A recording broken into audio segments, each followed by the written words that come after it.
오늘 아침을 여는 말씀은 사사기 5장 31절의 말씀입니다. 여호와여, 주의 원수들은 다 이와 같이 망하게 하시고 주를 사랑하는 자들은 해가 힘있게 도둠 같게 하옵소서 하니라. 그 땅이 40년 동안 평온하였더라.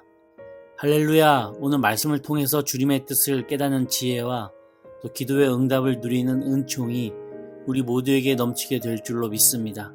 오늘 이 사사기 5장은 승전가입니다. 드보라와 바락이 노래를 부르고 또 백성들이 답가를 부르는 그런 방식으로 이루어지는 그런 승리의 노래입니다. 가나안 하솔에서 통치하던 왕 하빈이 무려 20년 동안 이스라엘 백성들을 핍박했습니다. 게다가 이 왕의 오른팔이 누구냐? 바로 시스라라고 하는 장군입니다. 이 시스라는 무려 900대라고 하는 엄청난 양의 철병거를 가지고 있었습니다. 이 당시에 이스라엘 백성들은 여전히 청동기 문화로서 무겁고 또 상대적으로 강도가 약한 그러한 무기를 사용했는데, 이 가나안 야빈 왕은 벌써 가볍고 날카로운 이 철기 무기로 도배를 하고 철병거까지 다 준비해 놓았으니 싸움이 될 수가 없었죠. 지금으로 따져보자면 탱크 군대와 딱총 군대와의 싸움인 것이니 아예 상대 자체가 되지 않았던 것입니다. 근데 어떻게 이 딱총 군대가 탱크 군대를 이길 수 있었는가? 하나님께서 이스라엘을 도우셨고 그런 불가능한 일이 가능하도록 역사하셔서 이스라엘이 가나안 하솔의 야빈 왕으로부터 독립할 수 있었던 것인데요. 어떻게 그러한 일이 있었는가? 조금 이따 뒤에 한번 자세히 알아보도록 하겠습니다. 하나님께서 이스라엘을 도우셨고 정말 불가능해 보이는 일을 주님께서 가능케 하셔서 이길 수 있게 역사하셨던 것이지요. 얼마나 이스라엘 백성들이 좋고 또 신났겠습니까? 그래서 이렇게 5장에서 노래를 부르며 그 일을 찬양하고 서로 화답하며 이 기쁨이 모두의 기쁨이고 오랫동안 전해질 희망이 되도록 노래하고 있는 거예요. 우리가 4장에서 궁금했던 것이 이런 불가능해 보이는 이 살벌한 전쟁터에 왜 하나님께서는 여사사인 드보라를 세우셨을까 하는 것이었는데요. 근데 5장에서 그 이유를 알겠더라고요. 주님은 누구든 세우셔서 이 전쟁을 이길 수 있게 하시는 분이시지만 여사사 드보라를 세워서 이 전쟁을 노래하도록 하셨던 것입니다. 남자들은 열심히 또 싸웁니다. 그리고 승리까지 할 수 있어요. 마치 바락처럼요. 근데 남자들은 그 이긴 이후에 뭘 합니까? 연구하고요. 적어둬요. 또는 부어라 마셔라 놉니다. 즉 하나님께 찬양을 올려드리지는 않는다고 하는 거예요. 그런데 드보라를 비롯한 여성들은 많은 경우에 하나님이 주신 그 승리를 기념하며 찬양하고 영광을 올려드립니다. 성경 몇 군데를 보자면요. 출애굽기 15장에서 모세가 하나님의 능력으로 홍해를 가르고 모두가 바다를 건너죠. 그리고 나서 노래를 부른 사람이 누굽니까? 모세입니까? 아론입니까? 아니요, 미리암입니다. 이 미리암이 속옷치며 노래 부르면서 이 영광을 하나님께 돌려요. 그리고 이스라엘 백성들도 함께 그 노래 부르면서 이 기적의 역사를 오래도록 기억합니다. 또 사무엘상 2장을 보시면 한나가 아이를 못 낳다가 결국 그 하나님의 은혜로 자녀 사무엘을 낳은 이후에 뭐합니까? 찬양을 부릅니다. 또 신약을 보자면 마리아도 예수님을 잉태한 이후에 엘리사벳을 만나요. 그리고 이 둘이서 무엇을 하는지 아십니까? 노래를 부릅니다. 하나님께 영광을 올려드리는 찬양을 한다고 하는 것이죠.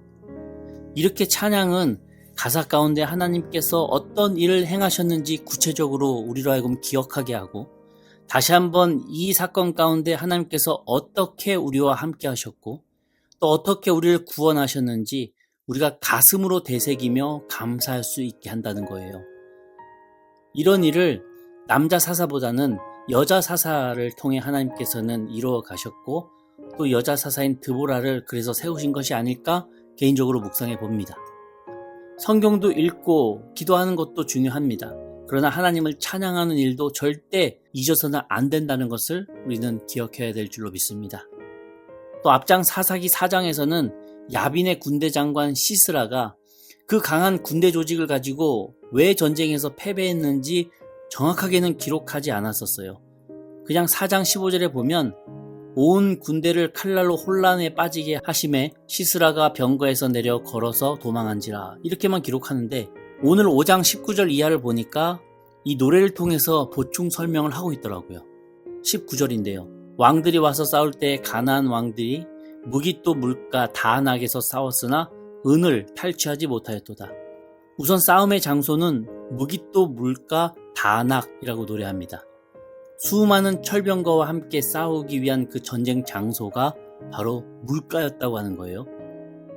지금으로 따지자면 탱크 가지고 이 물가에서 싸웠다, 이렇게 보시면 됩니다. 벌써 조금 이상하지 않습니까? 탱크는 물가에 가지 않습니다. 그리고 오늘 본문 4절을 다시 한번 보겠는데요.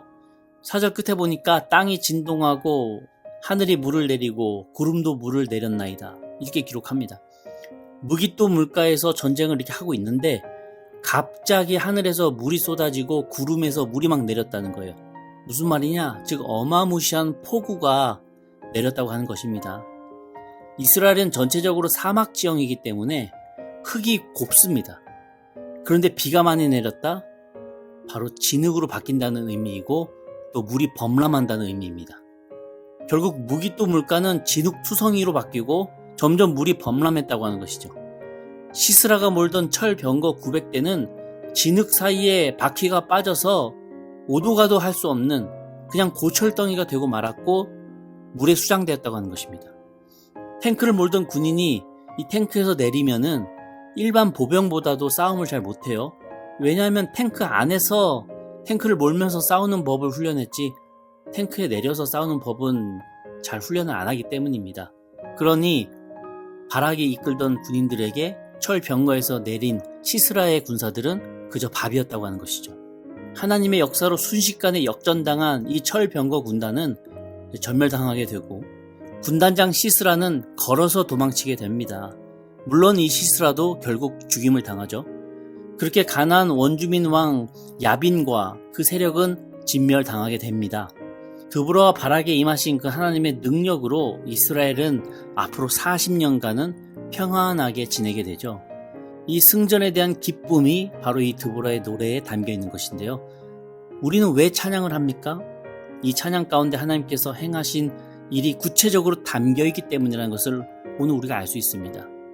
그리고 그 찬양을 할 때 우리가 하나님께 영광 돌리게 되고 또 그 하나님을 의지할 힘을 얻습니다. 또한 오래도록 이 찬양이 불려지게 되면서 그 하나님을 우리가 기억하고 그 하나님을 다시금 붙잡으며 하나님께 매달릴 수 있다고 하는 것이 찬양의 참 좋은 점입니다. 그래서 찬양을 곡조 있는 기도라고 하지 않습니까? 우리 역시도 하나님의 역사를 찬양하는 입술의 자녀가 다 되어서 내 입술의 고백대로 이루어지고 또 찬양의 가사대로 행하시는 그 하나님의 인도하심을 기억하고 또한 경험하시는 우리가 될 줄로 믿습니다. 그런 하나님을 또 그런 예수님을 찬양하는 하루 되시기를 주님의 이름으로 간절히 축원합니다. 아멘.